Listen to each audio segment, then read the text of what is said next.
大家好，我是 Olive Branch 的 Alan. So after watching a week of the Olympics, isn't it amazing that we can see so many different types of body types, and yet they all excel in their sports? Well, their genes actually play a huge component in determining their body types and how much that actually determines their successes in their sport.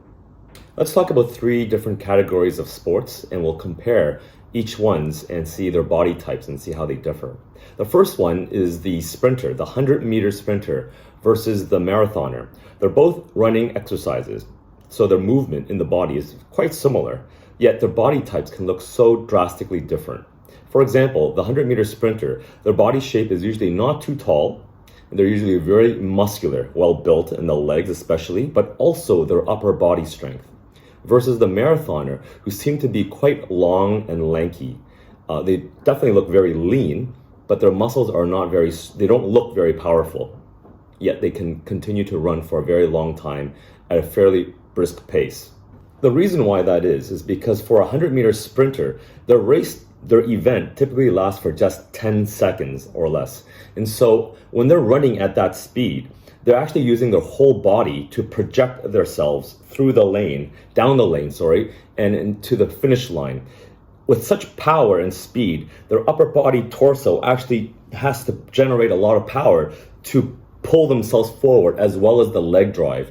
And so it actually is a full body movement to get that much power and torque throughout their torso, into their legs, driving forward. So a lot of it is power driven, and a lot of that is using the ATP-PC system and the anaerobic metabolism system, which is very anaerobic. It's very glycolytic, meaning you're burning a lot of glucose, carbohydrates for that power, which is only a 10-second event. Which is why when they finish their event, they don't even look that tired. They're still happy, they're still laughing, jumping around if they win. Versus a marathon runner whose power is actually sustained over maybe a 2-hour race. And that means during that 2 hours, any excess weight will feel much more tiring. So their body shape is ideal if it's as lean as possible. You don't want them to be carrying any more weight than they need to be running for that 2 hours distance.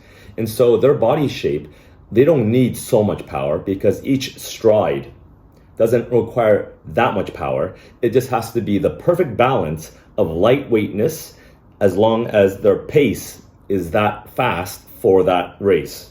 So if you go for even longer distances, then they might be even a little bit lighter. If their distance is maybe somewhere in the middle, like a middle distance, 1,500 meter, you'll see their body shape is actually somewhere in between. If you go down to a 400-meter distance racer, their body shape is even more closer towards a 100-meter sprinter. So you can actually see the full range of body types and how that actually corresponds to the race distance. Let's look at a weightlifter versus a boxer as another example. For a weightlifter, their primary event is all based around probably a 20-second movement pattern. Afterwards, they're done, and then they wait for their next lift. And so again, it's a very powerful glycolytic exercise where they just need to explode and then they're done. And so if you look at a typical weightlifter, their weight class, they're typically quite short for their weight, and they're quite stocky, and they look very strong and powerful, strong, big muscles. Versus a boxer of a similar weight class, they actually could probably be a lot taller. They're much skinnier, and they're quite fast because their sport requires a 3-minute power and speed. So it's actually right on the border between anaerobic and aerobic metabolism. And so you can't just be short and strong because then you can't sustain a fight for just 30 seconds and then you're done. No, they have to do 3 minutes per round for 3 rounds. And so they have to be able to continue that type of endurance, that type of speed. So being light on your feet, fast movement, fast with the hand movements, and movement with the body is essential. So being lightweight, very efficient with the body is one component of success for a boxer. Versus a weightlifter who's shorter, they don't have to lift the weight so much, so long, as their arms are not as long either. So both do require power, but a weightlifter, they don't need to be tall to excel in their sport. In fact, it's better to be shorter. Again, for a boxer, having longer arms mean you can hit your target at a farther distance, keeping you safer.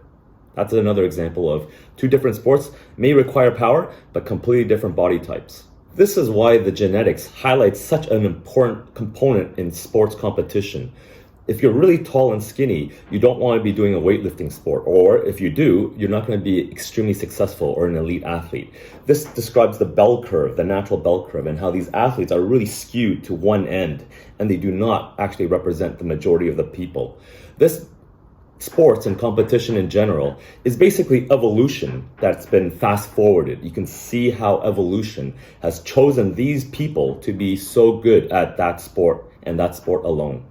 And so this is exactly the reason why you shouldn't be comparing yourself with other people in the gym or in your fitness class, whether that might be running, or if you're doing push-ups and squat. If somebody maybe is doing more than you, but they're just shorter and a little bit stockier, again, it's much easier for them to be doing push-ups than someone who is taller and lankier. And so this is why this is always going to be a fitness journey for yourself, and you shouldn't be comparing with others. Just focus on what's good for you, and just as long as you're trying your best, then that's what really matters most. So I hope that you're watching the Olympics to be inspired, but please don't be deluded to think that their superior genes will make you feel like you're insufficient, because you're not. We're all on this journey of life together, and the only thing that matters is that you're doing the best that you can. See you next time. As always, please leave any questions or comments below. Bye.